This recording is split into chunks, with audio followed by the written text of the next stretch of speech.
Good evening. I'd like to call the meeting to order. The Pennsylvania County Board of Supervisors business meeting Tuesday, January 17, 2023, 7 p.m. Board meeting room 39 Bank Street, Chatham, Virginia.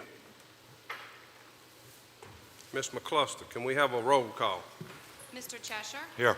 Mr. Ingram? Present. Mr. Scares? Here. Mr. Tucker? Present. Mr. Warren? Present. Mr. Dudley? Present. Mr. Dalton? Here. All right. If you would, could I get everybody to join me in a moment of silence? If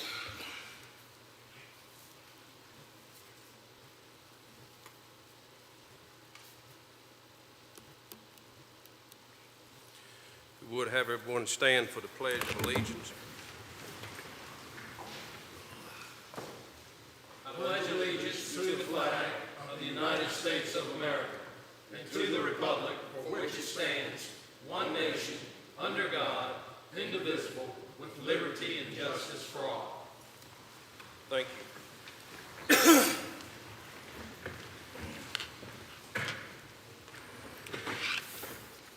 Agenda items. Are there any items to be added to the agenda? Yes, sir, Mr. Chairman. Yes, sir. From the Finance Committee, we would like to add as item 12A, the CIP for fiscal year 24 through FY 28 as item 12A. As item 12B, we would like to add budget calendar for 23-24. And as item 13A, we'd like to add DDH funds request. All right. Thank you, Mr. Warren. Got a motion for that. Can I get a second? Second. Second. Thank you, sir. Any discussion on the motion? If not, cast our vote.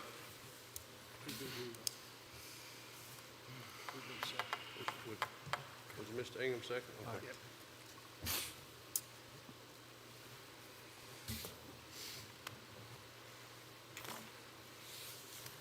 Motion passed. Thank you.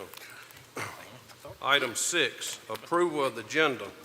Can I get a motion for approval of the agenda? So moved, Mr. Chairman. Second. Thank you. Thank you, Mr. Dudley, Mr. Warren. Any discussion?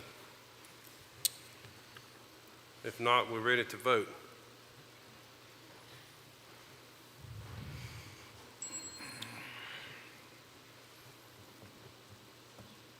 Thank you. Motion passes.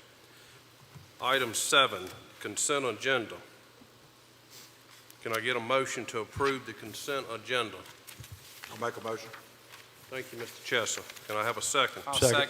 Second, Mr. Tucker. Yep. And Any- Mr. Chairman? Yes. I would just like to state that we do have a copy, each one of you all have it, and there's a copy out here for the public that have some revisions to the business meeting minutes for December the 20th. All right. Thank you, Ms. McCluster.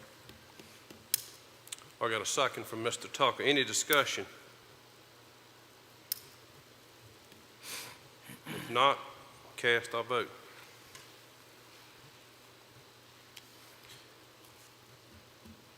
I think we're waiting on second. Have you hit it? You got Tim. I got Tim showing up over here. Yep, Mr. Chesser. He was the Come up mover. second. He You was was. Mr. Tucker. You was he? We got it. Okay. Here it is. All right.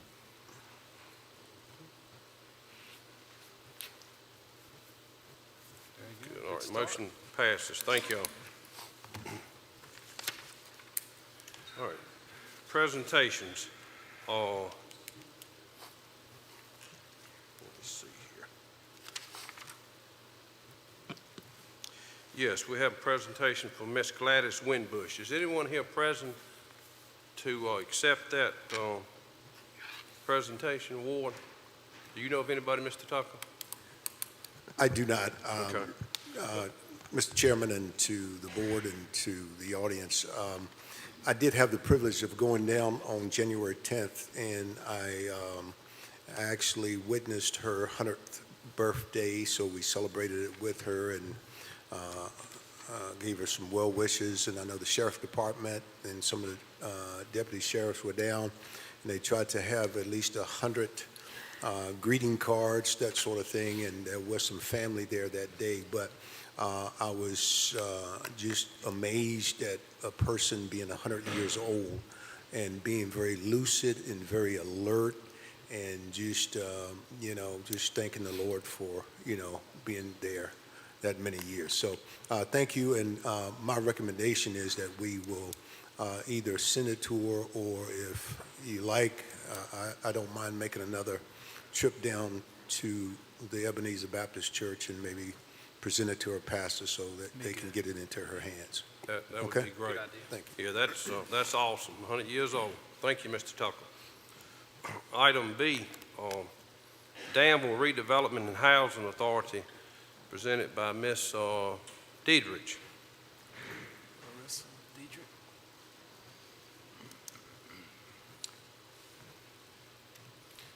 Welcome. How you doing tonight? I'm doing just great. Thank you for having me. Yes. So my name's Larissa Diedrich. I am the Executive Director for the Danville Redevelopment and Housing Authority. I am also a Pittsylvania County resident in Mr. Chesser's district. Thank you for allowing me to come here tonight to speak with you about the housing needs in our region. And don't let our name fool you. The Danville Redevelopment and Housing Authority is a regional organization, and our jurisdiction does include Danville, but we also include Pittsylvania County, Martinsville, and Henry County. Currently, DRHA has 5 communities with over 600 units. These communities are a mix of public housing, workforce housing, market rate housing, and tax credits. There are 5 key areas for building a sustainable community: expanding investment in housing and other real estate, increasing family income and wealth, stimulating economic development, improving access to quality education, and supporting healthy environments and lifestyles. This evening, I'm going to take just a minute and talk with you about that first bullet point, expanding investment in housing, and how it can help develop the other 4 areas. Data provided by the Health Collaborative Health Equity Assessment 2021 states that more than half of the renters in the Dan River region are cost burdened, meaning that they pay more than 30% of their income towards rent. This is attributed to the lack of affordable choices in neighborhoods with desired features such as low crime rates, good schools, access to transportation, nearby employment, full-service supermarkets, and access to health care. Due to this, some neighborhoods are seeing a reduction in renters and homeowners, and causing some of the houses in these areas to lapse into uninhabitable housing. As we expand our investment into these communities of potential, we plan to provide affordable, safe, stable housing where we will see more quality equity overall in housing and health. Creating healthy communities. Income and poverty household income shapes our choices about the housing, education, childcare, food, medical care, and more. Wealth, the accumulation of savings and assets, helps protect us in times of economic distress. As income and wealth increase or decrease, so does our health status. Our housing location and where we choose to live in a community directly affects the well-being of families and their potential for becoming successful.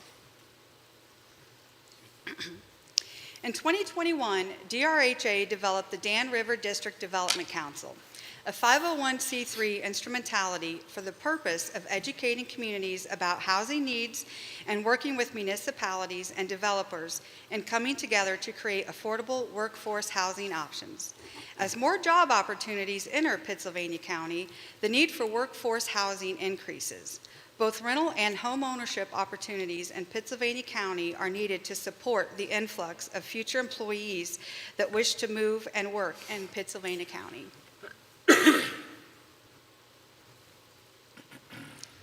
These are some of our development goals. In 2023, we now have a new partnership with USDA. The 502 program helps low-income housing applicants buy decent, safe housing in eligible rural communities by providing payment assistance to increase applicants and their repayment ability. The applicants must have a reliable source of income, agree to occupy their home as their primary residence, and meet eligible citizenship requirements. The 504 program provides low-interest loans and grants to low-income homeowners in rural communities like Pittsylvania County. Loans are available up to $40,000, and grants are available up to $10,000 and can be combined for a total of $50,000 in home repairs. The loans are fixed at 1% interest and paid over 20 years. Virginia Housing offers down payment assistance for first-time homeowners, and our program allows first-time qualified buyers to receive reduced interest rates on their loans. Affordable housing developers can apply for tax-exempt housing bonds directly through DRHA. The interest savings made possible through these bonds is passed on to the homeowner or renter. The housing bonds can be used to finance low-interest mortgages for acquisition, construction, or rehabilitation. DRHA partnered with the City of Danville to rehabilitate homes in the city and neighborhoods. This is one of the projects that we developed. 727 Temple Avenue was completed in 2022. The home was donated by the city to DRHA. The total rehab cost was $100,000. $80,000 was funded by a grant provided by West Piedmont Planning District Commission, and $20,000 was used out of DRHA's development funds. The home is currently being rented by a young mom with a Section 8 voucher who was previously homeless and staying in a hotel. We have two other similar projects going on in Danville on Wood Avenue and Swanson Street. DRHA also partnered with Landmark Development and won a low-income housing tax credit award for a 52-unit senior apartment complex. The apartment complex will consist of 34 one-bedroom units and 18 two-bedroom units, and will have Section 8 vouchers attached to them so that the residents will not be required to pay more than 30% of their income for rent. These apartments are designed with an aging-in-place model, which allows the residents to remain in their units long-term. Units will be handicapped accessible or adaptable with state-of-the-art energy-efficient appliances and amenities, and construction on this project should begin early 2023. Our affordable home ownership program. Choice Homes was a project completed in 2022 through the assistance of Virginia Housing to create affordable home ownership options for residents. This allowed 5 first-time homeowners in the city of Danville to purchase brand new homes. We are continuing this program with another 10 homes being built in Danville over the next 2 to 3 years, and we are hopeful to expand this program into Pittsylvania County. The Center for Housing Education is a key step in that final element of providing housing stability in the region. It takes new and innovative thinking to break barriers and create partnerships that will work as a team for the greater good of all. Not only do we provide financial management services, credit counseling, debt management, fair housing training, pre- and post-cost purchasing counseling for homeowners, we are also opening a satellite office and additional center in Martinsville in 2023. HUD's official definition of homelessness is an individual or family who lacks a fixed, regular, or adequate nighttime residence. And while Pittsylvania County has some homeless people that fit the above definition, there are more that fit the definition of at risk of homelessness. And I'll give you a short definition of that. At risk is someone who has an annual income below 30% of their median family income for the area. Remember earlier when we talked about the families paying more than 30% of their income in rent? At risk also includes persons who lack the networks to prevent them from moving into emergency shelters. The Transitional Housing and Supportive Housing Services is a new program that DRHA will be implementing.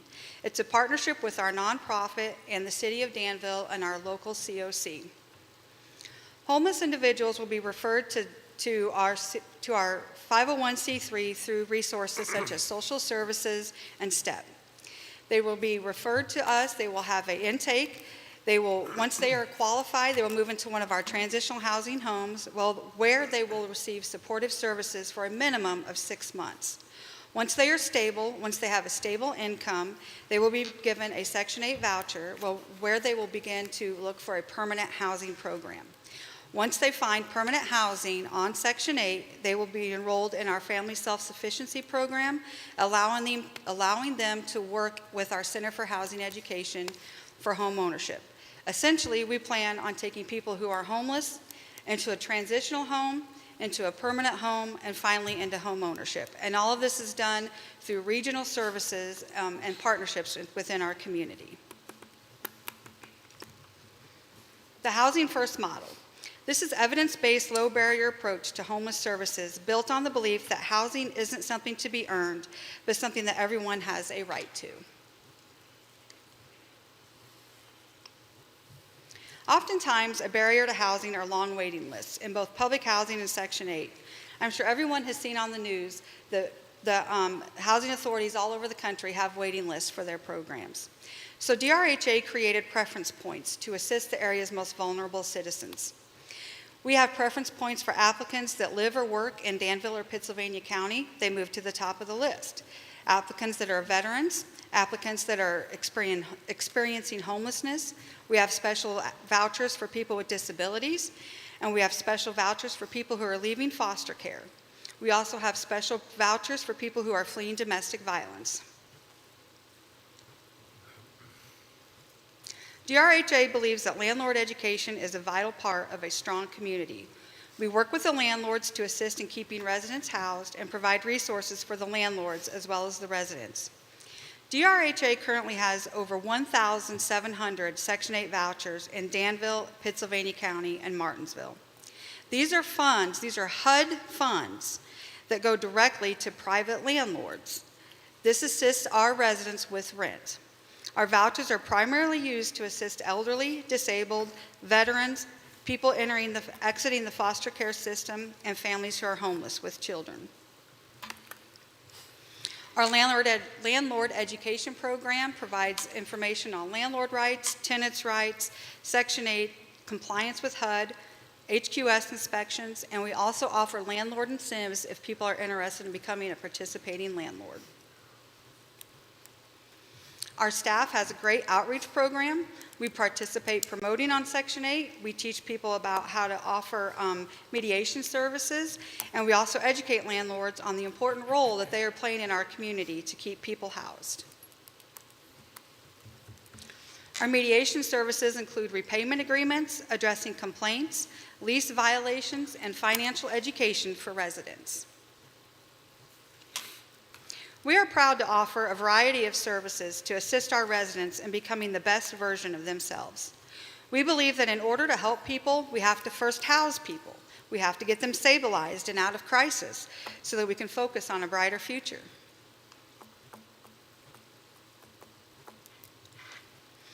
Our family self-sufficiency and resident occupancy self-sufficiency programs are HUD-funded programs that allow our staff to work with residents to provide them services that they need to become self-sufficient.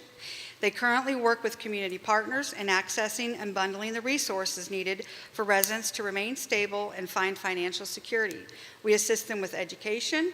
We assist them with job search. We assist them with meeting their goals.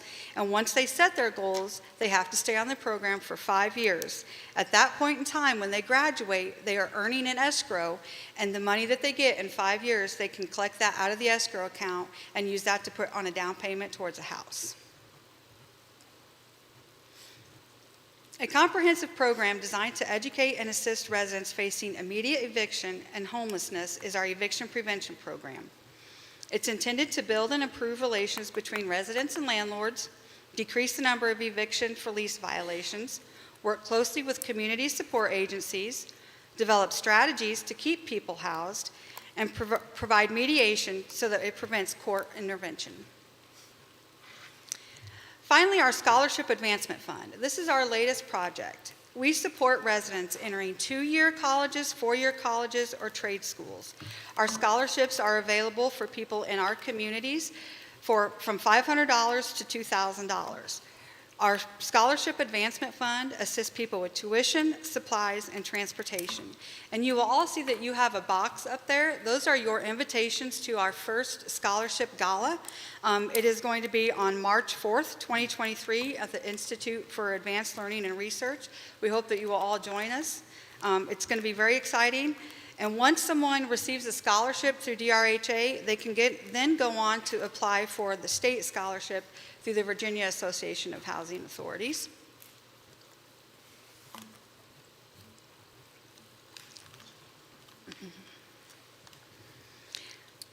In closing, I would just like to say that DRHA is excited to be a part of Pennsylvania County. We look forward to working in this community, not only to assist people in need of housing, but also to create the housing that people need. We want to be able to build sustainable neighborhoods that support workforce that make Pennsylvania County a success. Please feel free to visit our website and send me an email if you have any questions. Thank you. Thank you, Ms. Deidre. Any questions, anything from Ms. Deidre? No, sir. Thank you. Appreciate your time. Moving on to item 9, hearing of the citizens. Each person addressing the board under hearing of the citizens shall be a resident or landowner of the county or reside agent and such resident or landowner. Each person shall step up, give his or her district, her name and district, in an audible tone of voice for the record. And unless further time is granted by the chairman, shall limit his or her address to the 3 minutes. No person shall be permitted to address the board more than once during the hearing of the citizens. All remarks should be addressed to the board as a body and not an individual member thereof. Hearing of the citizens shall last for a maximum of 45 minutes. Any individual that is signed up to speak during said session who does not get the opportunity to do so become the aforementioned time limit shall be given speaking priority at the next board meeting. Absent chairman approval, no person shall be able to speak whom has not signed up. Ms. McCluster, do we have anybody signed up to speak? We do. John Zielinski. John, come up, sir.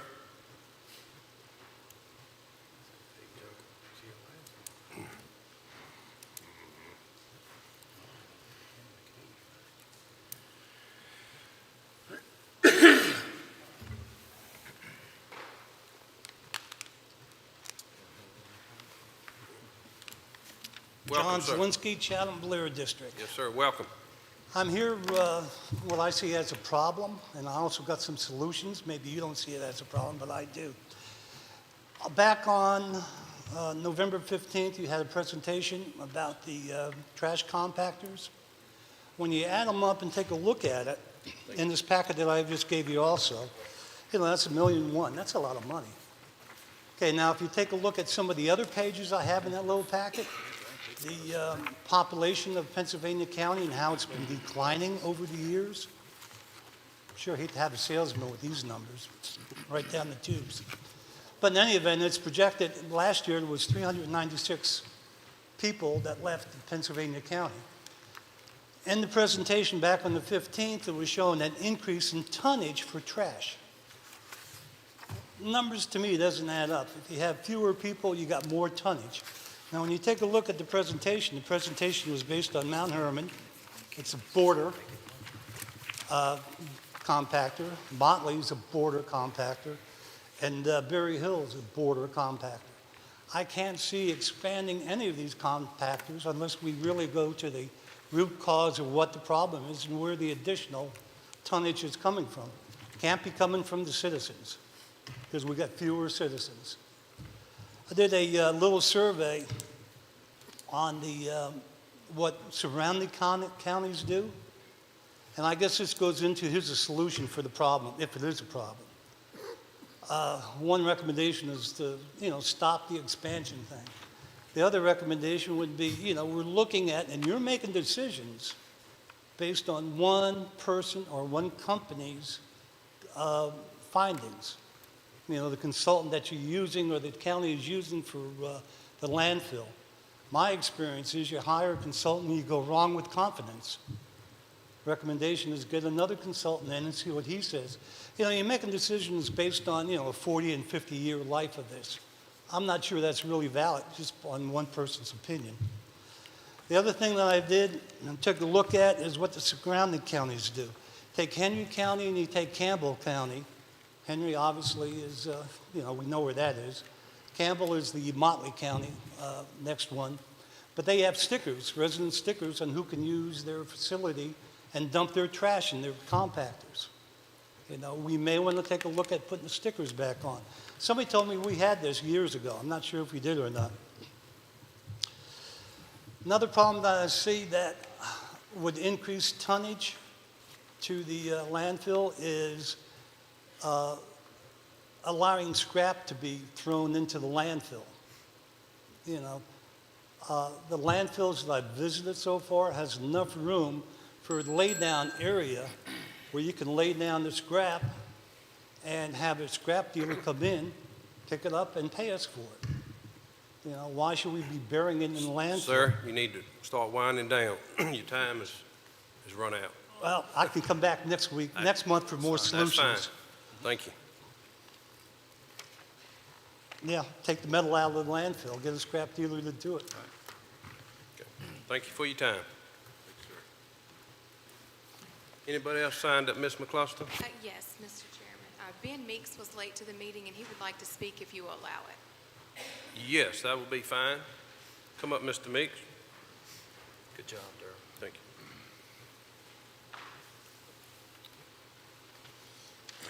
you. Welcome, Mr. Meeks. Yes, sir. Thank y'all for having me. I apologize for being late to y'all's meeting. So good evening, gentlemen. My name is Benjamin Meeks. I live in the Grutner-Callens district. I'm here tonight to ask that you take a hard look at the county's ordinance dealing with living in travel trailers or RVs. While I agree we should not allow permanent living in campers in our beautiful county, however, we should consider changing the code to allow temporary use of a travel trailer in the event of emergency situations. As a fire chief in this county, I've seen many people lose everything they own due to a fire or natural disaster, and they're just looking for somewhere to lay their head and call home for a while. We have the Red Cross, which is a wonderful organization to utilize, but they can only go so far. This is where organizations like Campers Care step in and can offer a service that is invaluable, allowing someone to have a travel trailer to call home temporarily. Also, if the county ordinance currently is in place, followed word by word, it makes me question, does this interfere with, let's say, FEMA? What happens if they have to be activated to our county for a major disaster? Because they utilize travel trailers as well for temp housing, does this code go against them? Although I understand they will supersede, but it's technically against the code. As the chairman of the Fire and Rescue Commission, this is something that we may need answers on. The most logical thing to do, once researched and agreed upon by you guys, is to change the ordinance allowing travel trailers to be used as a temporary housing in the case of emergencies. And lastly, my beliefs as a Christian drives me to do what's right when people are in need, when they're down and just need a helping hand, to lift them up and tell them it's going to be okay. Until the tragedy or disaster hits you, it's easy to overlook this stuff. But organizations Christian-based like Campers Care are doing God's work and lending that hand to assist, and I support them. Thank y'all for your time. For my time. Thank you, Mr. Meeks. Anybody else signed up, Ms. That's McCluster? all, Mr. Chairman. All right, thank you. Moving to item 10, public hearings. Pursuant to Article 5, Division 6 of the Pennsylvania County Zoning Ordinance, the Board of Supervisors have been empowered to hear and decide specific zoning issues, zoning map changes in support of said ordinance. In accomplishing this important task, the board is responsible for promoting the health, safety, and general public welfare of the citizens of Pennsylvania County. The board must ensure that all of its decisions and regulations be directed to those goals, that each consist with the environment, the comprehensive plan, and in the best interest of Pennsylvania County and its citizens and its prosperity. Case R 22-030, Ms. Ragsdale, and open the public hearing at 7:29. Mr. Chairman, I would just like to state that that is a typo. It should be 036. Okay. Case R-22-036, Mount Zion Baptist Church has petitioned to rezone 3.02 acres located on State Road 685 Telegraph Road in the Bannister Election District from R1 Residential Suburban Subdivision District to A1 Agricultural District to allow for a cemetery. On December 6, 2022, the Planning Commission recommended by a 7-0 vote with no opposition that the petitioner's request be granted.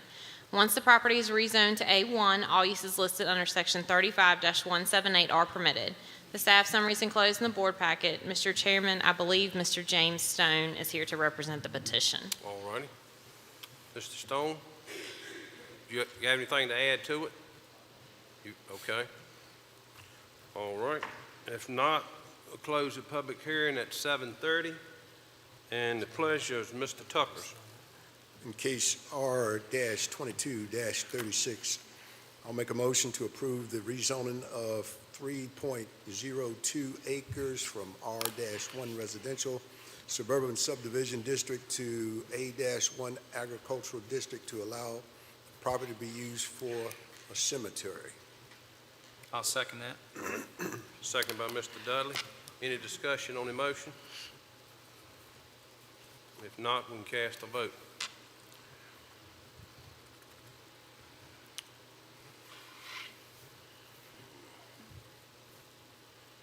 Okay, motion passed. The property is being rezoned. Thank you, sir. Moving on to case 2. It's R-22-039. Ms. Ragsdale.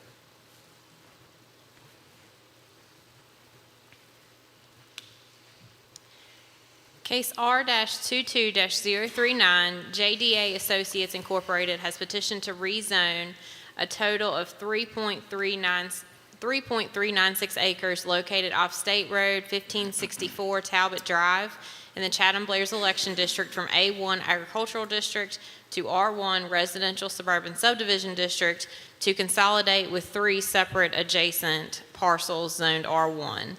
On December 6, 2022, the Planning Commission recommended by a 7-0 vote with no opposition that the petitioner's request be granted. Once the property is rezoned to R1, all uses listed under Section 35-222 are permitted. The staff summary is enclosed in the board packet. Mr. Chairman, I do not believe that there is anyone here to represent this petition, but I'll be happy to answer any questions the board may have. All right, open the public hearing at 7:32. Does anybody have questions for Ms. Ragsdale? Thank you. All right, we'll close the public hearing at 7:32. The pleasure is Mr. Warren. Yes, sir, Mr. Chairman. I move that we approve case number R-22-039. It is in keeping with the comprehensive plan. I have toured this property. I've talked to the property owners at JDA Associates, and it does protect those citizens that own all that surrounding property that is R1 because it eliminates those broad usage of A1. I'll second that. Second by Mr. Ingram. Any discussion on the motion? If not, we're ready to vote.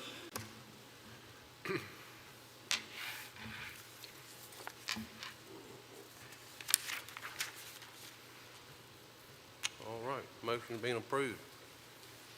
Thank y'all. Moving on to item B, other public hearings. Each person addressing the board under a public hearing shall step up, give his or her name and district, and or his or her place of residence of a non-county citizen in an audible tone and voice for the record, and unless further time is granted by the chairman, shall limit his or her address to 3 minutes. Speaker for the group shall be limited to 10 minutes. Speakers shall conclude their remarks at the time unless the consent of the board is firmly given the extension to the speaker allowed time. Absent chairman approval, no person shall be able to speak whom is not signed up. Public hearing is Mr. Adcock. Yes, sir. Good evening. At the December board meeting, business meeting, the board approved resolution 2022-1201, which authorized the advertisement of a public hearing to be held at this business meeting to hear comments on the proposed changes to the county's water sewer rates, fees, and charges. Our consultant, Freese & Nichols, recommended these rate adjustments as part of the recent completed master plan, and our last increase was in 2013. The additional revenue generated by these increases will help the county implement the county's master water and sewer plan and maintain adequate financial reserves. After conducting the legally required public hearing, county staff recommends the board approve the changes to the water and sewer rates, fees, and charges as previously presented. All right, thank you, Mr. Adcock. I'll open the public hearing at 7:34. Do we have anybody signed up, Ms. McCluskey? All right, well, we'll close the public hearing at 7:35. Unfinished business. Do we have any unfinished business? We need to have a motion on that, I think, Darrell. I'm sorry, You yes. good? Need a motion for the public hearing. I'll go ahead and make that motion, Darrell. Make a All right, motion thank you. to approve the water and sewer rates, fees, and charges as attached and presented by Mr. Adcock. Thank you so much for your job, too. Thank you, Mr. Dunn. Get a second. Second. Second by Mr. Scares. Any discussion on the motion? Mr. Chairman, there was a question about the late fee. Chris, could you address that, please? And I understand there's a bit of a disparity between your late fee and penalty in other departments. Yeah, our late fee was typically, is $10 when not paid when due. Is that what you're referring to? Late payment penalty? Yeah, that's right. Yes, sir. It's $10, and we didn't propose to increase that with this adjustment. Okay. That actually stayed the same as what it currently is and what it's been since 2013, or even prior to that, probably. Thank you, sir. Yes, sir. I'm assuming that's the fee you're referring to. If we don't get payment when it's designated on the bill, we do charge a $10 late payment penalty. Now, in situations where the bills are delayed by our printer, we will not enforce that. We'll give them extra time. But that's kind of on a case-by-case basis, depending on how much delay the printer has caused. Because I know that we had a delay this last billing because of the holidays, and you may have gotten a call about that. But yeah, we will not implement that at the normal schedule if we know that there's been a delay that is something that the customer couldn't have avoided. Gotcha. Thank you, sir. Yes, sir. Any more questions for Mr. Adcock? I don't have a question, Mr. Chairman, but I do have a statement. Chris, thank you for the job you've done. It's kind of amazing in today's time that you've been able to keep the rate the same for the past 10 years. But if we don't make these kind of adjustments, then unfortunately we won't be able to fix problems when they come up, like Horseshoe Road and some of the others. So, inflation and cost of living and everything else goes up. Certainly, we've had materials cost more now when you have to fix a problem, and Yep. Employment costs are up, and benefits and everything else. So I can assure you, to the man, we hate to have to make any kind of increases, but in reality, if we want to have the services and we want to have opportunities to improve the quality of life of our citizens in areas that maybe not be benefiting now, we don't have those opportunities if we don't keep up with what's going on. So thank you very much. Thank you. Appreciate that. Thank you. Any more questions, comments? All right. We ready to vote?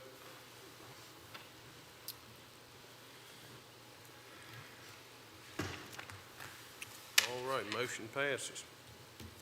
All right, moving on to item 11, unfinished business. Do we have any no unfinished business? Okay. Item 12, new business.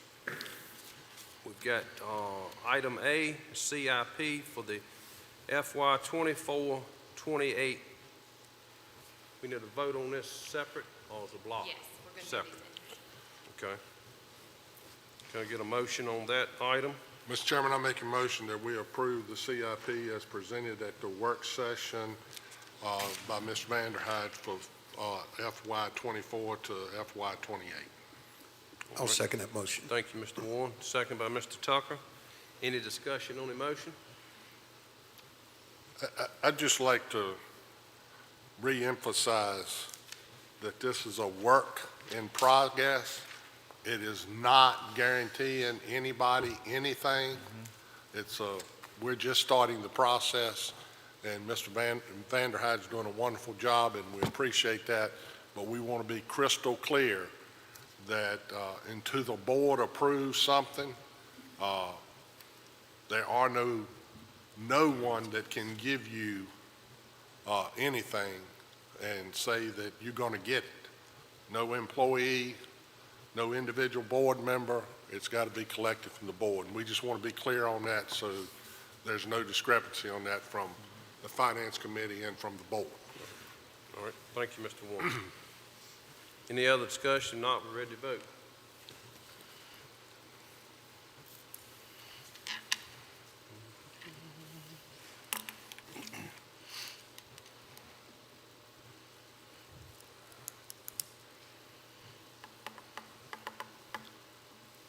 All right, motion approved. Thank y'all. Moving to item 12B, 23-24 budget calendar. I'm gonna need a motion on that. I so move. Second. Made by Mr. Tucker, second by Mr. Ingram. Any discussion on the motion? If not, we're ready to cast a vote.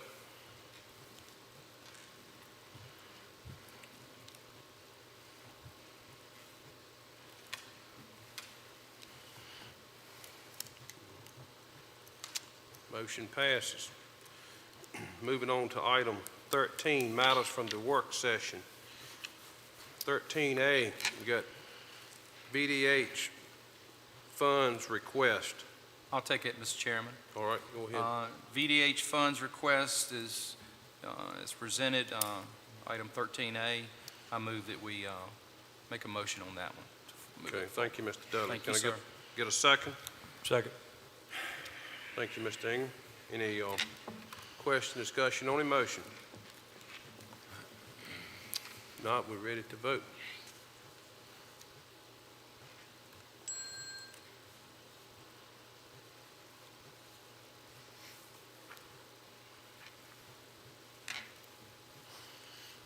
All right, motion passed. Moving on to item 14, board members' reports. Start with you, Mr. Cheshire. I want to thank everyone for being here tonight. Thank you for a really quick session, actually, tonight. Hopefully we've got a lot of work coming up, and we appreciate everyone's attendance. Thank you. Thank you, Mr. Cheshire. Mr. Ingram? Yes, sir. Mr. Chairman, I want to compliment you on doing such a good job, and if we talk quick, we'll beat a record. We'll All be right. out of here by 8 o'clock. Thank you, sir. But I did want to express my condolences to the Mike Cassidy family. Mike was a local guy, retired from the ABC office as a law enforcement officer, and he died a week ago Friday of a heart attack, and he will be missed. Also remember Thomas Freeze that worked part-time at our convenience center. On Christmas Eve, he lost his house, and that's who Devin Taylor was talking about. And I do want to congratulate 3 young people, Alex Brummett, Haley Gates, and Jordan Finney. The first 2 is with Roswell Fire and Rescue, the third with Cascade, and they are brand new EMTs. And finally, I wanted to welcome Trooper Joseph Whirley, who was just assigned to the Area Office 43, which is Chatham.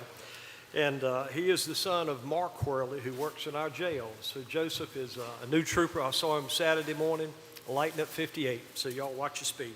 That's all I have, Mr. Chairman. Thank you, sir. Good job. Thank you, Mr. Ingram. Mr. Scares? I have nothing. Thank you, sir. Yes, sir. Mr. Warren? Yes, sir, Mr. Chairman. Just a couple of things. I want to thank Ms. Vanderhyde and our Commissioner of Revenue, Ms. Gore, who was here this evening, that did a good job in bringing us to this point in our budget process. And Ms. Gore is work with Ms. Vanderhyde to try to eliminate one of the eyesores we've kind of had in our tax code for a while. They're going to try to get that to be more realistic in its appearance. So I appreciate that very much, you all working on that. Also, from the work session, I want to compliment my colleagues and let Mr. Meeks know, who spoke to this issue earlier. We did have some review of that RV camper situation. and it's going to the legislative committee to follow the proper procedures, but everybody here was very positive about needing to fix that situation, so we accommodate those in catastrophic situations and needs. And I'm sure Ms. Ragsdale is more than up to the task of getting us through that and getting the wording we need right, so we don't have unintended consequences from making a change. So I thank you for that. I too want to echo prayers from Mike Cassidy's family. His family goes to church with me, and please keep Nancy and John Paul and the grandchildren and Mike's entire family in your prayers. Good man, and he'll be missed. Thank you. Thank you, Mr. Warren. Mr. Dudley? Yes, sir. I want to thank everybody for coming out. It's been a long day, and we've got a lot of things happen that's good, that's coming down the line. I want to thank your staff for just making the meeting go easy. And Darrell, I want to thank you. You did a good job tonight. I was really Appreciate it. proud of you, and I really appreciate it. Thanks a lot. Thank you. Mr. Tucker? Thank you, Mr. Chairman. First off, I would like to echo all of the sentiments of the entire board. I want to thank the staff that does a magnanimous job behind the scenes, being able to compile all of this stuff. I want to thank Mr. Hunt that's kind of doing double duty there in the county administrator's hat, and also county attorney, but he goes through a plethora of information prior to the meetings and what have you, so that's not always easy. Shout out to Ms. Vanderhyde again and Ms. Gore for their putting things together so that we can get a budget in place that takes care of the county. And let me reiterate what Mr. Vaden is saying. To all of the people that are submitting requests, at this juncture, you know, we are not making any promises because, as you well aware, we're in a day and age where inflation has affected us, and you know, in a lot of instances, you know, the money's just not there. So obviously, we're going to have to prioritize the budget quite heavily. I want to give a quick shout out to the Omega fraternity that had Martin Luther King Jr. prayer breakfast on yesterday, which was very successful. And just like to quote Dr. King as we get ready to leave, King said that the ultimate measure of a man is not where he stands in moments of comfort and convenience, but where he stands in times of challenges and controversy. And he says that a real man is willing to give up his own rights and even lay down his life for another. So with that, we say thank you to all of the citizens that came out tonight and those that are watching online. Thank you. God bless.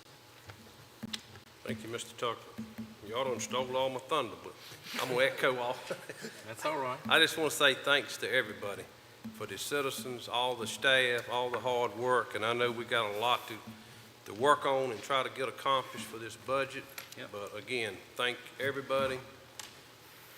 And Mr. Vaden Hunt, do you have any comments, sir? I'm going to be very brief because I don't want to be the person who makes us not make a record tonight. Okay. I bet you move it on a little bit then. Exactly. I want to thank my staff. They worked very hard this meeting. We had a lot of staff members present during the Finance Committee meeting and the work session, everybody from IT staff to the finance staff, and I couldn't do it without them, and I thought tonight was a very successful meeting, and Darrell, I think you did a very good job today. Very good. Thank you, sir. I appreciate that. Meeting's adjourned.